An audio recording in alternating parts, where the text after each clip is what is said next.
На сувязі Воронеж у Гомелі адбыўся міжнародны тэлемост, прысвечаны ролі мясцовага самакіравання ў сацыяльна-эканамічным развіцці тэрыторый.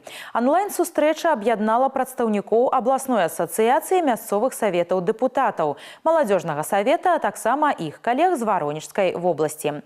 Галоўная мэта дыялогу – умацаванне двухбаковага партнёрства і абмен практычным вопытам па захаванні гістарычнай спадчыны, добраўпарадкавання і рэалізацыі патрыятычных праектаў.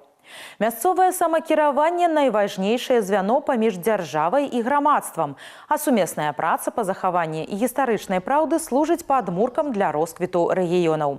Вопыт Гомельшчыны – 33 праекты пераможцы конкурсаў грамадзянскіх ініцыятыў на агульную суму больш за 800 000 беларускіх рублёў.